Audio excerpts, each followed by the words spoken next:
Hello everyone, welcome to Electronics Prepper.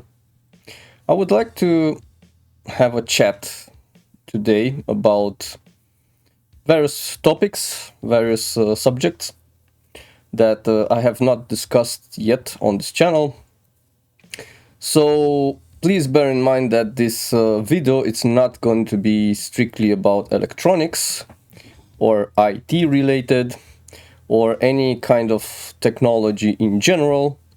It's gonna be more of a general video in which I talk about a roadmap that I see necessary, potential future for ourselves, and overall why this need that we have, at least, people like us that are drawn to electronics and to technology, this need that we have to basically empower ourselves by learning and by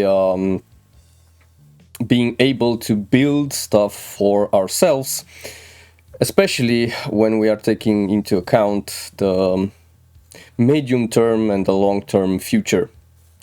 So if you are here only strictly for electronics, be aware that this video is not for you.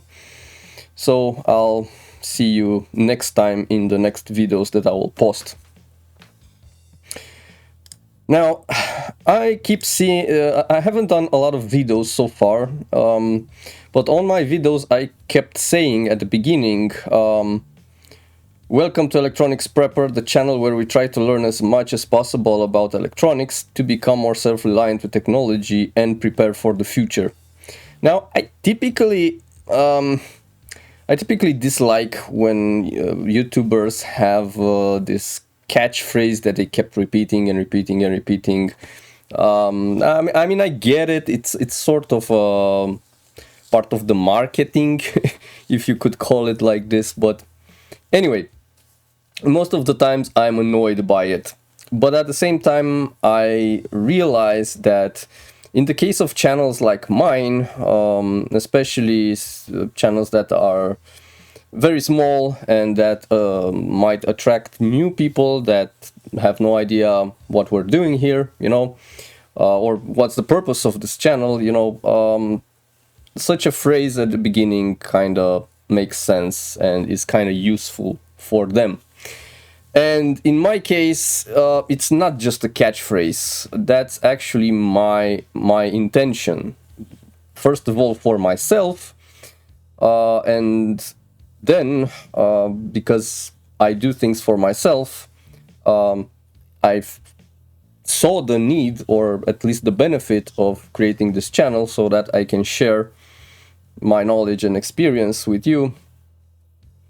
Especially the ones who understand the same things as me, and the ones of you who, well, like me, want to become more self-reliant with technology, because, let's face it, we live in a world full of technology that's being built for us by large companies. Okay, the vast majority of technology nowadays is not created by us. On the contrary, it's being created by only a handful of companies around the world. And when it comes to the manufacturing process, it's even worse.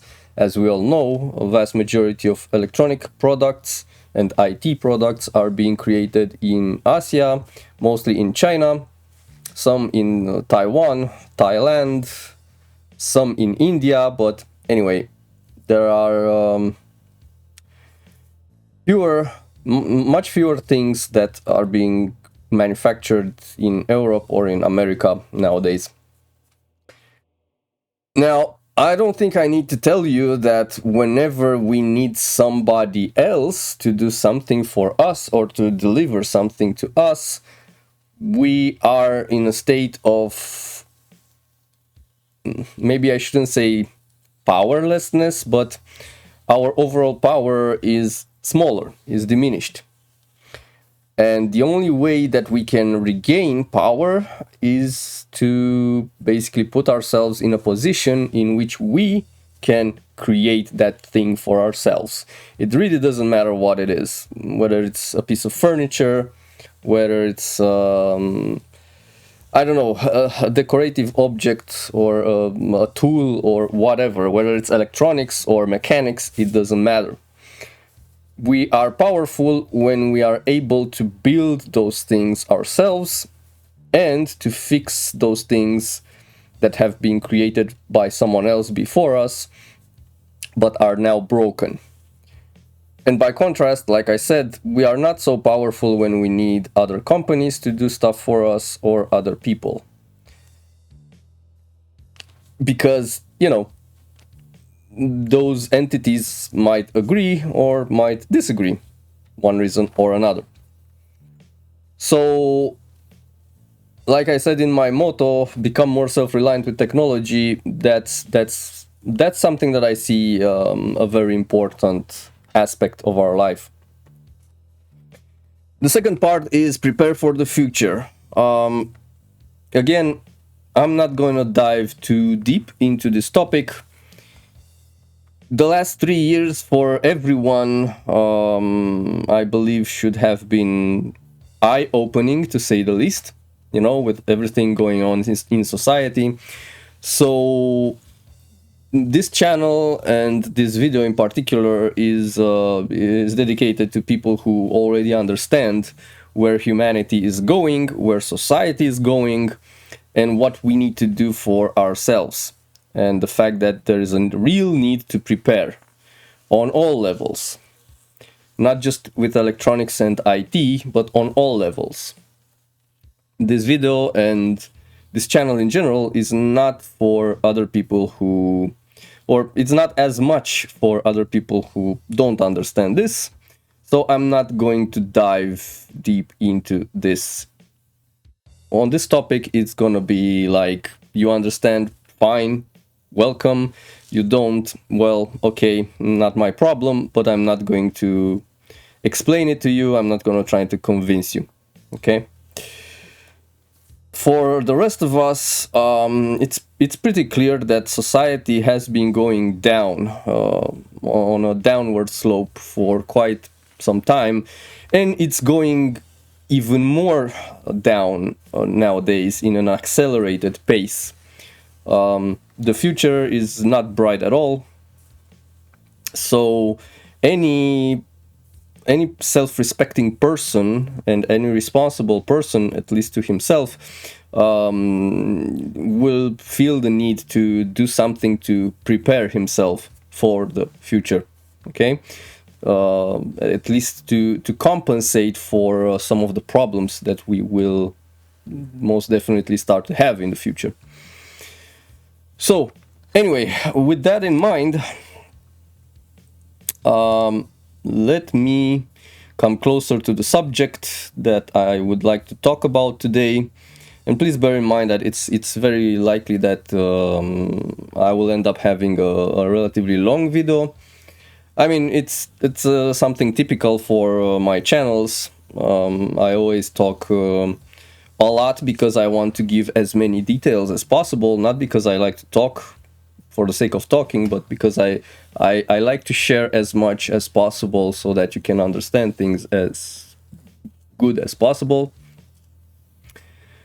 Now, this channel, like I said, it's not just about electronics, even though I do focus mostly on electronics. However, I am doing so in a larger context, okay? In a context of preparing for a new life, basically. Some of us might even choose this life in spite of whatever might happen or might not happen in society. Some of us have already chosen this life. I know people that one reason or another, at some point in their lives, they just quit more or less everything or most of what they were doing, especially quit their careers and went into the countryside, and they were able to buy a land and a house, and they were able to sort of retire there.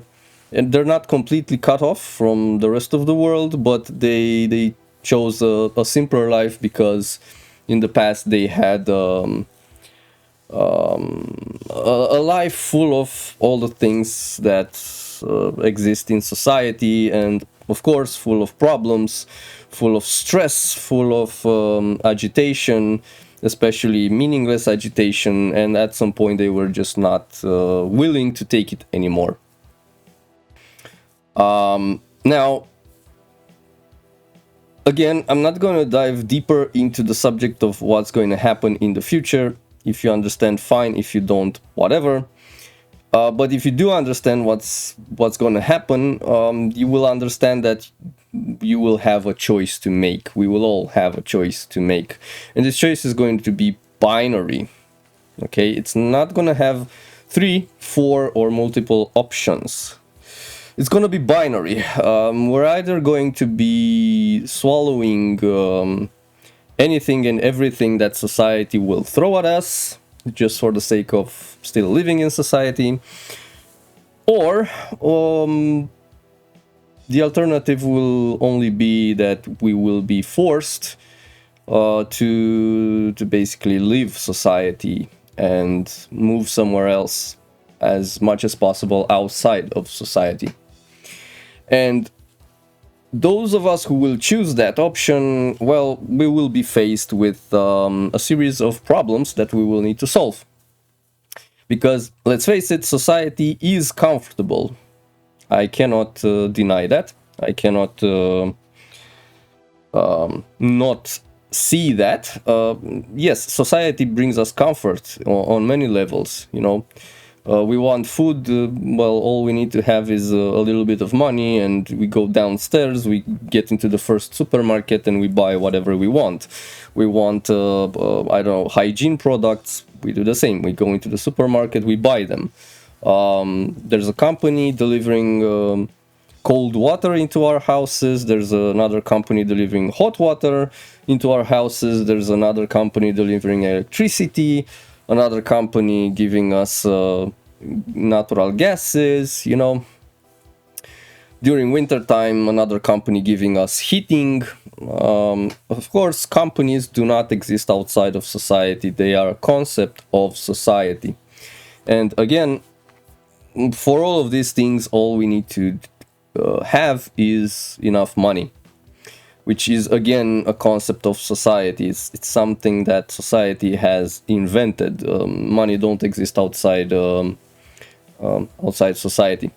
Anyway, it surely is comfortable. However, like I said earlier, some of us might not agree to pay the price for this comfort in the future, which will increase and keep increasing and keep increasing. So those of us, we will have to basically say goodbye to the comfort of society and retreat somewhere else outside, where we will have to provide for ourselves all of these things that I've enumerated earlier. Or we will have to satisfy all of the basic needs, at least all of the basic needs that we have as human beings, you know, water, food, shelter, and so on. And we will have to basically produce everything that right now is being given by society. That's not impossible. Actually, it's very achievable, and at least in some parts of the world, like here where I live, in rural areas, people were self-sufficient for a long time. Like people in the countryside were able to have their own source of water and food. They were growing food inside their own household, you know, in their garden and stuff like that, for many years, and up until recently, and even now, people are in the countryside are still you know, growing their own food. Nowadays, it's quite easy. It just takes a little bit of financial effort in the beginning, but it's not impossible to have electricity on your own. So that opens up a whole area of possibilities. So anyway, it's definitely a lifestyle that is achievable if you want it. But like I said, it's a lifestyle that requires that you have all sorts of solutions for all sorts of problems.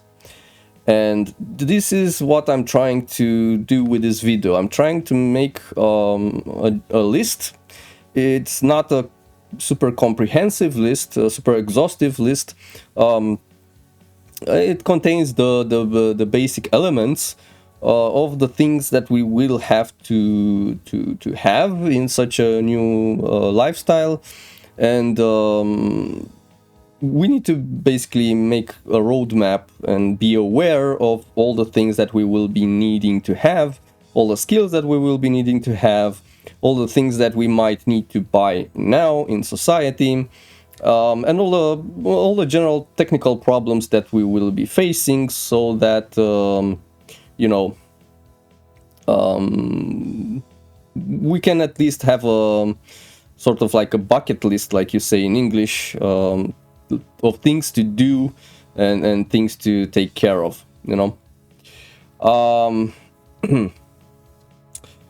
So yeah, so like I said, in these parts of the world where I live, people have had a long history of being self-sustained, at least in the countryside, in the rural areas.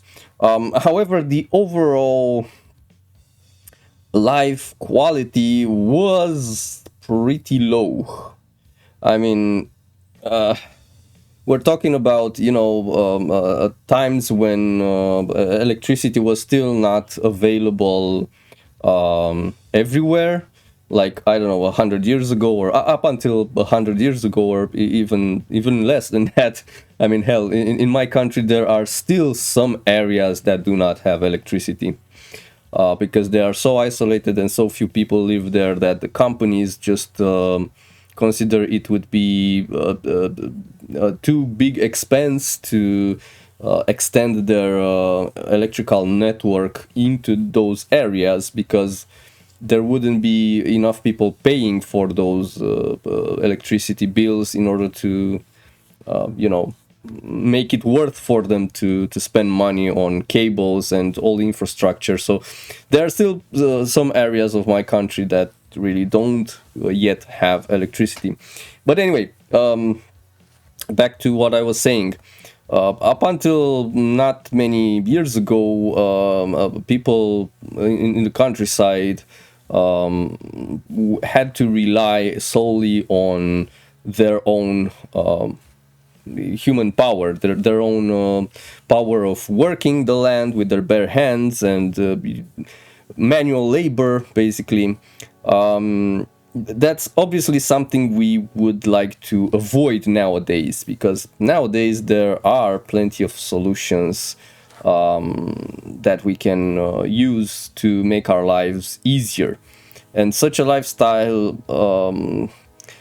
would be a bit too extreme and a bit foolish nowadays. For me, it's definitely not an option, and not something that I'm gonna be thinking about.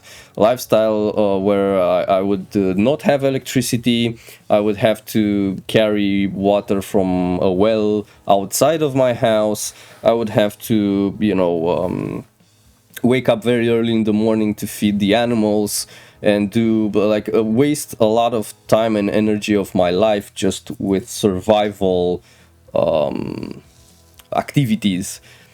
That's something that I'm not looking forward to. So obviously it doesn't make sense for us to think about such a lifestyle. It makes sense to think about how can we use whatever technology is available nowadays and is relatively cheap and is within our grasp, within we have access to it, to use it for making our lives easier, while at the same time not being caught in society and whatever shit society will throw at us. Okay, so that brings us to what we have now on the screen. which is kind of a very basic map of a farm in the countryside. Like I said, that's going to be the lifestyle that we are going to be looking at. So let's start one by one by discussing what we will need to have and what problems will we need to face, and what technology items will we need to build or at least fix in order for us to have such a lifestyle. And by the way, this is basically going to be the focus of this YouTube channel. I cannot give you any guarantees as to the amount of time that I will need to basically come up with all of these solutions, but this is the direction in which I'm moving, and it remains to be seen how fast I will be able to go forward. So, like I said, electricity is a basic need nowadays. So the first thing that we would need to, the first problem that we will need to solve in the countryside, in such a house, in such a homestead, would be producing this electricity. And there are probably several ways, but there are at least two ways that are more easily available. One is solar panels, and the other is some windmills or some wind turbines, some form of wind electricity. Okay. Now, when it comes to solar panels, we need to buy them. Okay, those cannot be manufactured. Fortunately, they are not all that expensive, so it's not impossible for us to buy solar panels nowadays. When it comes to wind electricity, well, in theory, we have the possibility of creating wind turbines ourselves. Okay, all we need is enameled copper wire and some magnets, and of course some mechanical parts. Anyway, I'm not saying it's easy. It's gonna be work, but it is a real possibility of building a wind turbine that produces electricity, and some other people on YouTube have already done that, as opposed to solar panels, which really cannot be manufactured at home. Okay. Anyhow, once we have electricity, well, electricity is being produced on the moment, but of course we will need to store it somewhere, because otherwise it gets lost. If it's not used, if it's not stored anywhere, then it gets to be lost, right? So we will also need to have some battery banks. Okay. There are all sorts of battery banks that can be bought from the market. I'm not gonna go deeper into that. Let's just say that theoretically there is some possibility that some people might be able to manufacture some rechargeable batteries, but it's a topic in which I will not get into, because I really don't have the necessary knowledge or skills. I would imagine it takes a person that understands chemistry well enough. That's an area in which I am zero. I know nothing of. So anyway, let's just say that we will buy the batteries that we will need. Okay. Good. Now, moving on. The batteries cannot be, the rechargeable batteries cannot be charged directly from our electric sources, from solar panels and wind turbines. So they will require a special circuit that, well, basically takes electricity from the sources and converts it into something good for recharging those batteries. Furthermore, once we have that electricity and once we are charging some batteries, In order to use that electricity, whether it comes from the batteries that we've been charged or from the generators themselves, we would also need an inverter in order to convert the low voltage DC voltage from the batteries into AC relatively high voltage for other devices that we might want to power. Okay, now typically these battery charging circuits and inverter circuits come in a single package, and they are just generically called solar inverters, solar panel inverters. So we could, in theory, buy a single product like that, and it's not expensive at all. And we have both of these that are, I've drawn them in red, both of these in one package.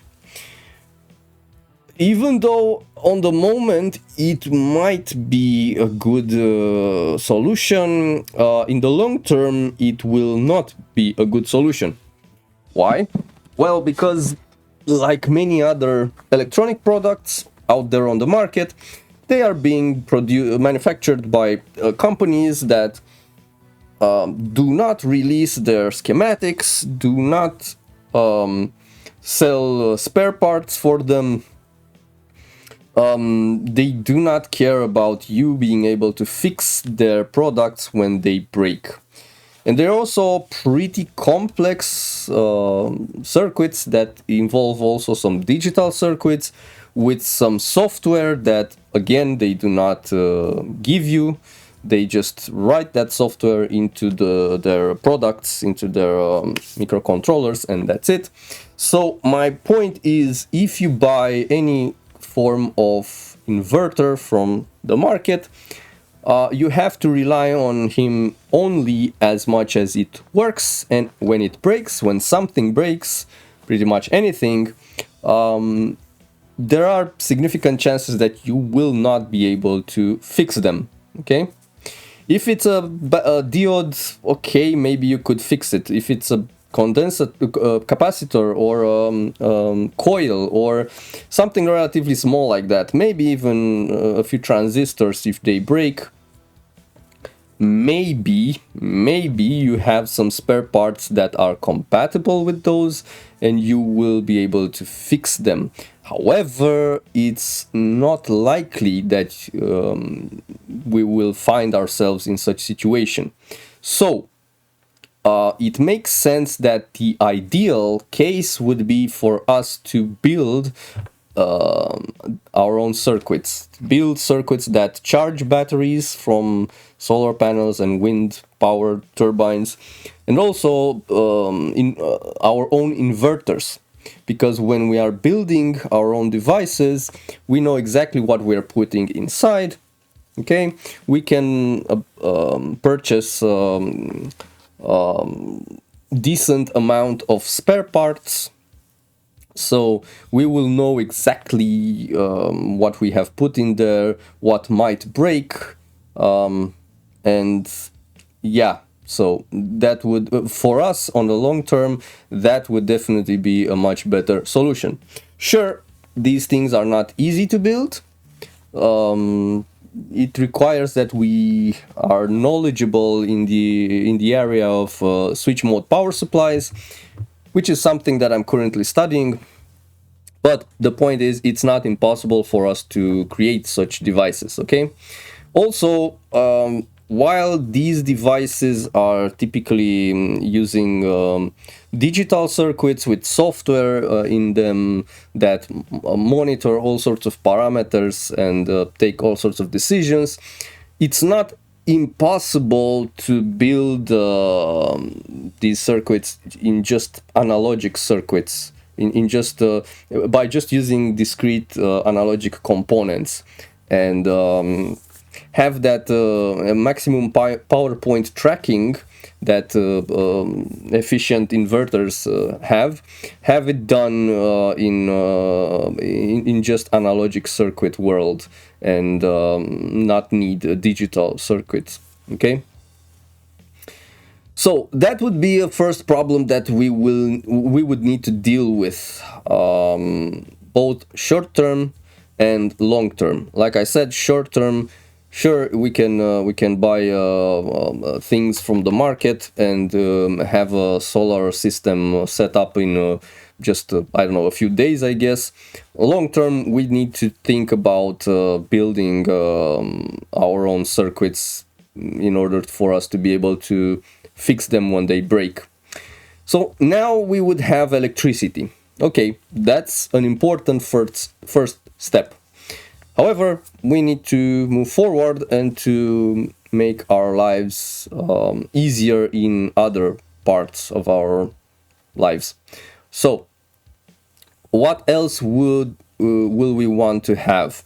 Well, we would like to have a water system, basically, because we would not like to have a water well somewhere in the garden where we need to go with a bucket and take water manually every time we need, no matter whether it's nice outside or it rains or it snows or it's freezing cold. We just need to go there ourselves and, just to take water. No, we would like to have a system that brings water from there into our house. And that's not impossible. Now that we have electricity, we can surely power some water pumps. Okay.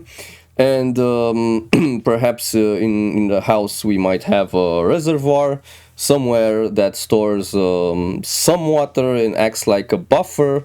And basically when that reservoir gets emptied or starts to become empty, some sensors are going to be able to detect that low level of the water, and will trigger some circuits to basically power some pumps, some water pumps, in order to bring some new fresh water from that well, wherever it is, from that fountain, into our house through some pipes. And depending on the case, we might be able to achieve this with simple circuits, or we might need to use some microcontroller board with something like Arduino. It depends on various situations. How many sensors do we want to monitor at the same time? What do we want to do with those sensors, and so on and so forth. So it requires a basic level of electronics engineering and potentially a basic level of programming and working with microcontroller boards. Okay. So great. Now we have electricity. Now we have water. Of course, inside the house we can power some hot water systems that would just warm the water, and we can have it for taking a bath or washing the dishes or whatever. I haven't put those on the list because those would not be complicated at all, really. So anyway, what we might want to have more in order to make our lives easier? Well, our food would come from what we are producing, right? From our from our garden, from the plants and vegetables and fruits that we would grow, and also from the animals that we would grow. Now, I don't know if you've had any experience with that. So far, I can't say that I have a lot, but I have 4 company animals or household animals, or what you in English call pets, but I find the word pet to be very odd, so I don't really like using it. Anyway, I have 4 household animals that I need to take care of on a daily basis, so I have a little bit of a taste of what it means to grow animals. In spite of the fact that I'm not growing them, I'm not taking care of them to eat them one day, they are just my friends, but the idea is pretty much the same. When you have some animals, you need to feed them from time to time, you need to change their water, you need to clean them, clean their cage or clean their their space where they live from time to time, and potentially other kind of work that you might need to do for your animals, and of course for your garden, vegetables, fruits, plants. Those will also need some care to be taken, watering from time to time, I don't know, maybe some other kinds of work. Besides the natural growing of plants and animals, of course, we could potentially also have greenhouses where we are forcibly trying to grow plants, right? And those would also require artificial lighting to be set up there. So for all of these things that we might need to do to our plants, or at least for the most part of the work that we would need to put into our plants and animals, we could have solutions to automate things. Okay, we don't have to do things manually. So this is why I've put here farm automations. Okay, if we have water and if we have electricity, like I said, we can have some automations to provide some food to our animals once in a while automatically, to provide water once in a while automatically. I mean, hell, there could even be some solutions. I don't know, some robots or something that could even do a little bit of cleaning, I'm thinking. But and anyway, at least in terms of feeding the animals, we can definitely make some automations work for us so that we don't have to take care of this business manually. So again, that would require some analogic circuits. That would probably require some some microcontroller boards like Arduino, or the so-called single board computers like Raspberry Pi, because most likely we would need to monitor multiple sensors at the same time, and we would need to be able to make decisions, more complex decisions, based on what those sensors will tell us in terms of humidity, in terms of temperature, in terms of, I don't know, water levels, or all sorts of things we might need to sense with those sensors. We will most likely want such a digital board with a microcontroller that also is able to perform some mathematical calculations, so that in the end that board will power some motors or some actuators in order to do something, right? In order to basically be of service for us. Needless to say, this is yet another area in which we need to have some skills in electronics and programming. Okay. Also, since we are talking about some automations that work most likely in at a certain distance away from the house, or in multiple places around the house, we will most likely be unable to draw cables all the way over there and to connect everything around the house through cables. So we might need to think about some form of medium distance communications. Okay. In society, nowadays it's not a problem to use phones, basically cell phones, smartphones, but the problem is in society it's easy to use cell phones because there are companies that basically provide this service, and there are centralized services. Whereas if we would want to have communication outside of society on a medium to long range, then we would need to provide those communications ourselves. So I'm thinking there are at least two potential solutions for that.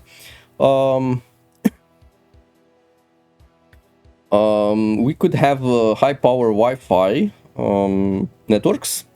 There are Wi-Fi routers and access points that we can buy, and that have a higher power than the usual routers and access points that we use in our houses. And at least in an open field, they have the power to broadcast their signals to quite a few tens of meters, maybe even hundreds of meters. I don't know, but I guess it depends on the power that they actually have. And there's also something called LoRa, which is the acronym from long range, which is another form of point-to-point communication that is able to deliver some informations. It's a more primitive form of communication in terms of its speed. It's not able to deliver a lot of informations per second. I believe it's in the order of kilobits or kilobytes per second. I'm not sure. I haven't played with it, but it's definitely an option to consider, because this LoRa communication requires just a couple of devices that can connect to each other, more or less, and that's pretty much it. So we can definitely buy modules and attach them to microcontroller or microcomputer boards, and basically have those boards be able to communicate between each other.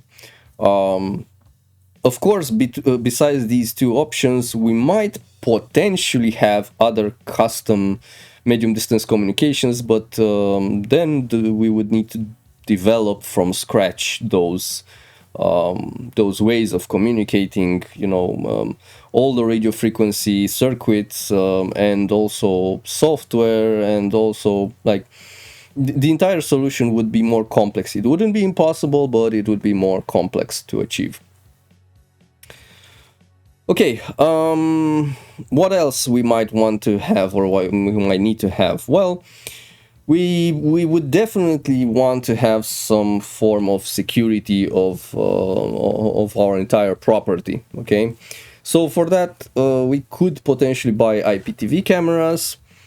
Also, we might be able to use Raspberry Pi cameras, of course, along with Raspberry Pis, and basically create the equivalent of IPTV cameras ourselves. On top of that, we might also want to use, I don't know, some form of sensors.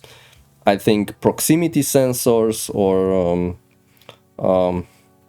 other form of sensors that might be able to identify if somebody gets close to our property or even steps into our property. And of course, we would need to work with Arduino boards, or microcontroller boards like Arduino, or single board computers like Raspberry Pis. This is also the area where we might be tempted to look into artificial intelligence for the sake of having algorithms that are able to distinguish between a human being and an animal, for example, because a system that would be able to detect if something has come onto our property, it would be nice to be able to differentiate between a human being and an animal, because an animal is not that big of a problem. The problems that we might have, will be with the humans, not with the animals. So it would be nice if the security system would be smart enough to tell the difference between a human and anything else. Okay. On top of that, we might want to have a control center that basically centralizes all the informations from all the other areas, from all the other automations that we might have, so that we have a chance of knowing at any moment what every subsystem is doing. What the automations on the farm are doing, what the water level is and what the water system is doing, if it's working, if it's not working, how much energy is being produced and how much is being consumed, and all sorts of these things. Of course, we would need to have a system to take in the informations from the security system, the videos from the video cameras and so on and so forth. So again, we would need to be taking a look at single board computers like Raspberry Pi. This is where we really need a relatively high power of processing, so we cannot go with a microcontroller board because those are just not powerful enough. And of course, in order for us to be able to monitor these things and even get notifications and alerts when something's wrong, the control center would need to be connected to a mobile device that we would be able to carry with us when we're working, wherever it is that we're working, either inside the house or outside the house. Of course, this mobile device would need to be able to connect to whatever medium distance communication we have. Now, a possibility, an option would be an Android device, like an Android smartphone. It's not to be thrown away, okay? It is a potential solution, especially if the medium distance communication that we are using, or at least one of them, is a high power Wi-Fi. Let's not forget, mobile devices do have Wi-Fi nowadays for quite a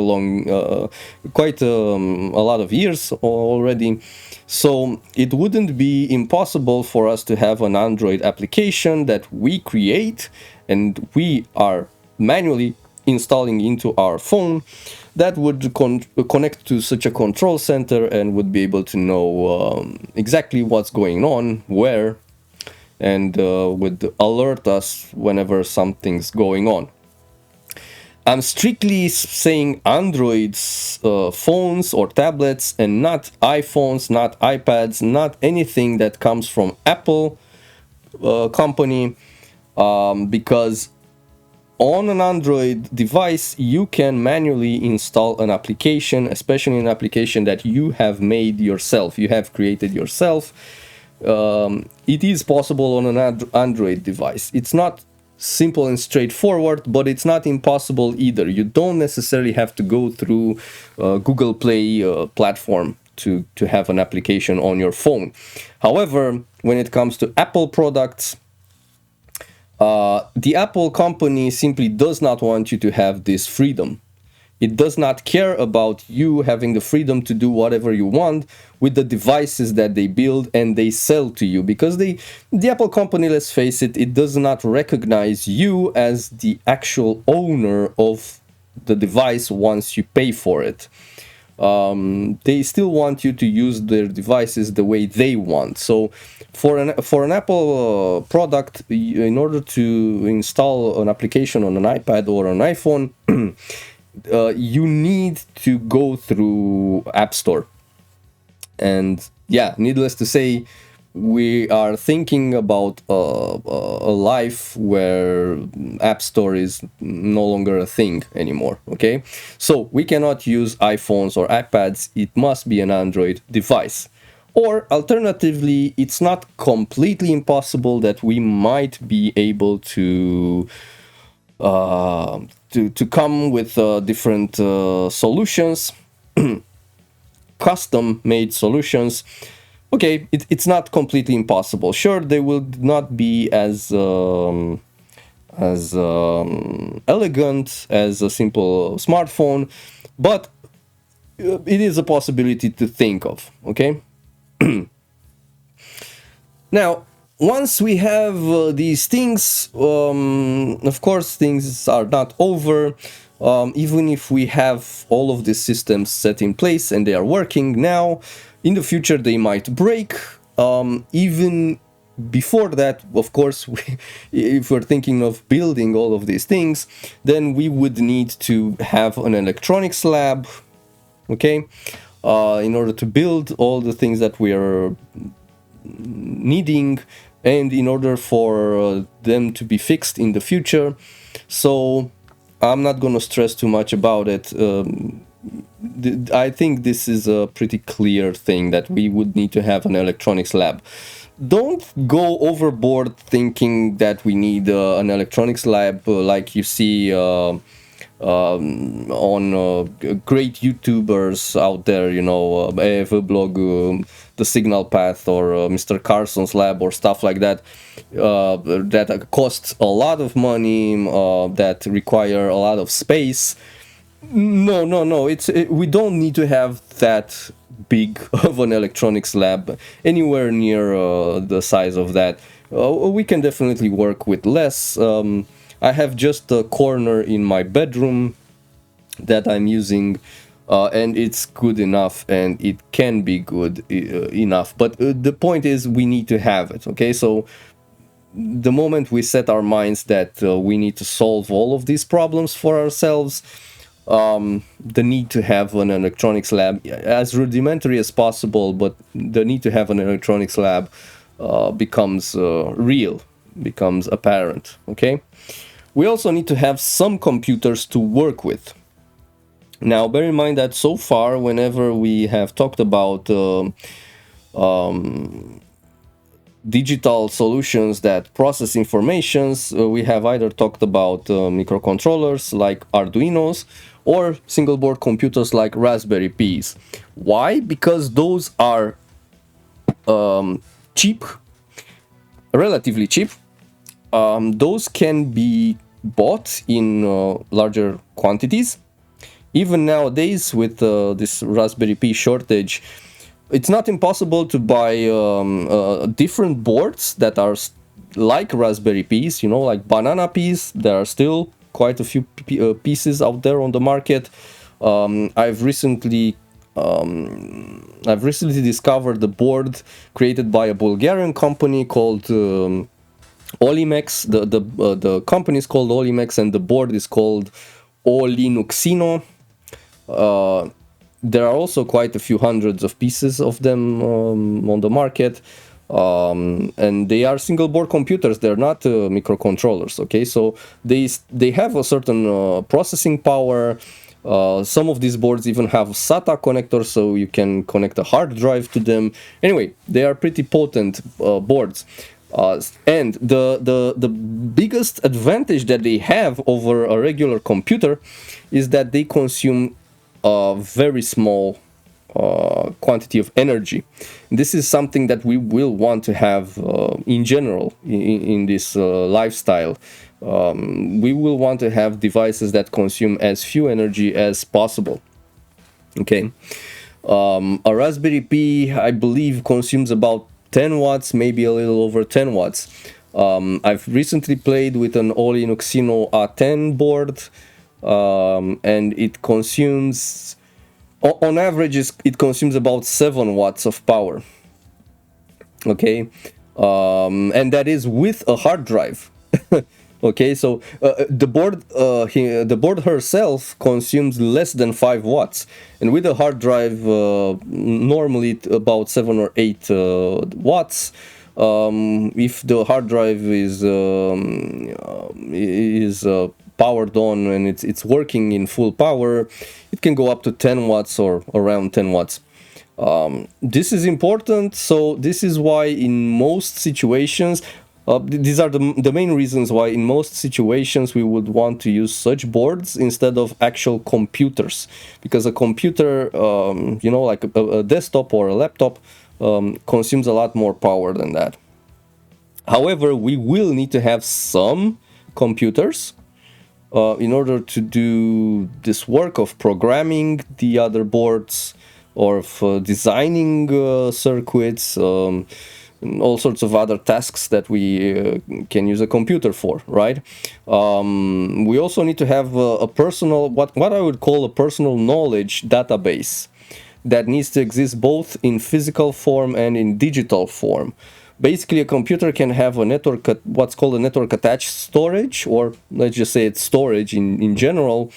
And you will need to, by that time, to accumulate enough knowledge stored in these computers of yours. When it comes to electronics, that means data sheets for components, all sorts of useful circuits, documents that explain how to build things, how to calculate things, all sorts of these things. You will have to download them from the internet and store them locally. Again, we are thinking about a lifestyle where internet will be an option that we might not have one day. So we will need to take care of ourselves without having a connection to the internet. When it comes to a personal knowledge database, it also expands into other areas, such as if you would like to install, for example, a Linux operating system, which is something that I highly recommend. Working with Windows or with Apple computers is not going to be possible anymore. So we will need to move more and more towards free software and open source software, like Linux operating systems and their programs. Nowadays, they are even more centralized, because whenever you want to install a new program on a Linux computer, it will simply go in the internet and search for that program, download it, and install it. However, again, we are thinking about a lifestyle where internet will be a luxury that we might have in some moments and we might not have in other moments. So we will need to download those databases of Linux programs locally so that we can use them. Okay, so whenever we would like to install a new computer or a new program on an existing computer, we will have those files. Okay, we will not need the internet to install them.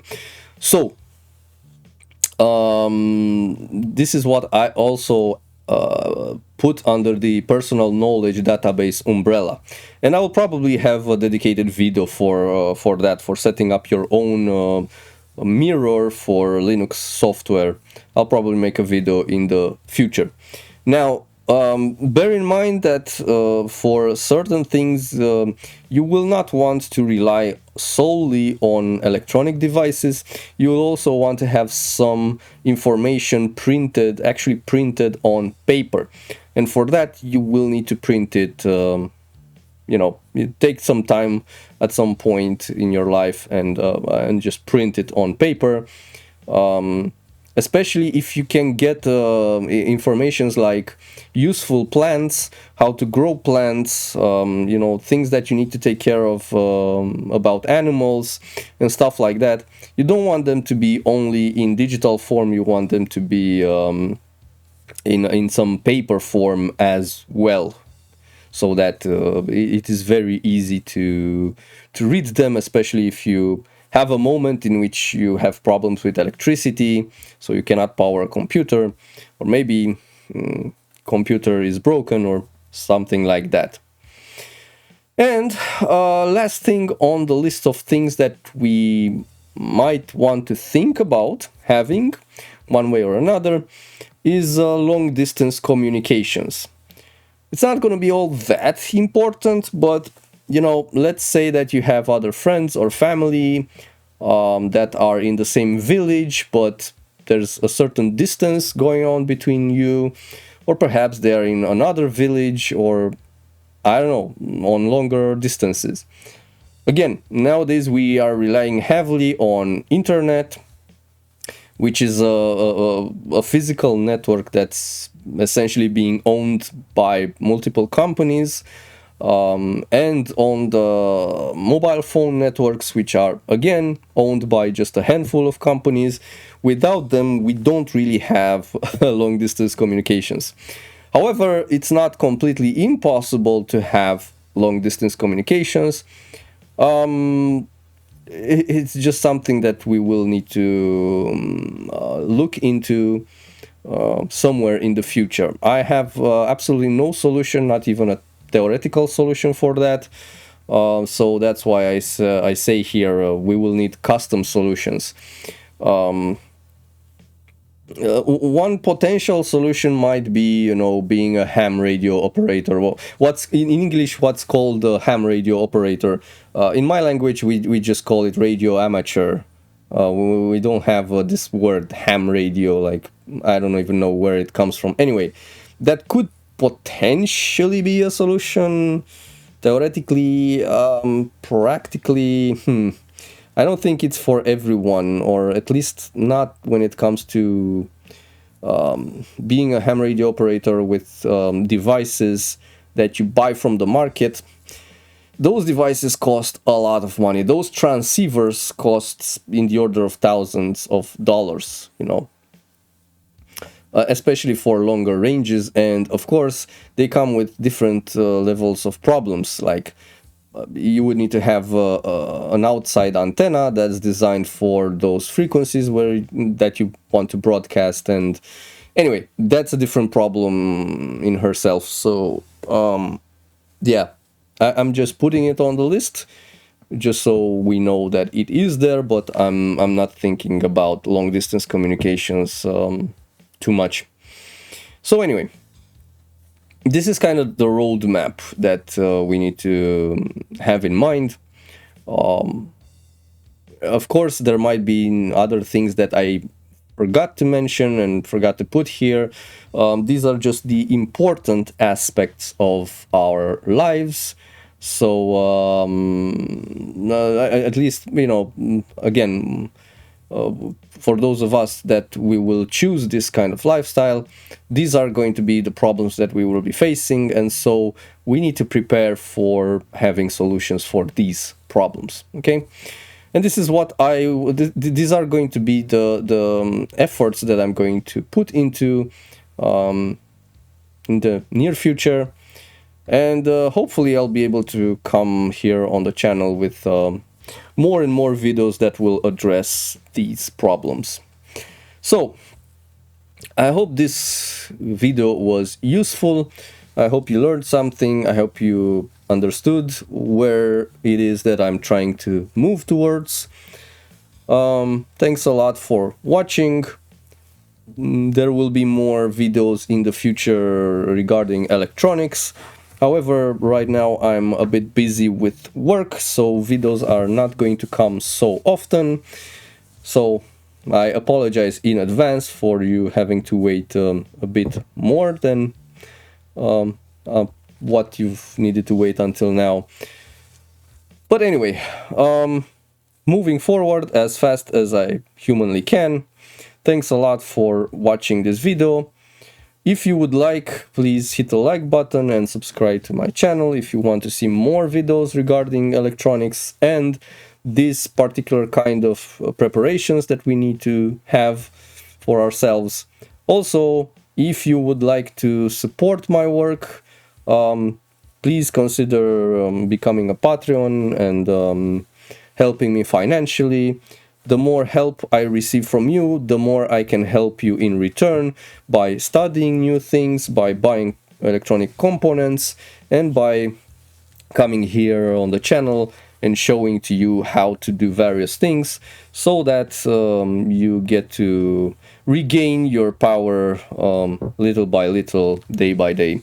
So thanks a lot for watching once again, and I'll see you in the next video. Bye bye.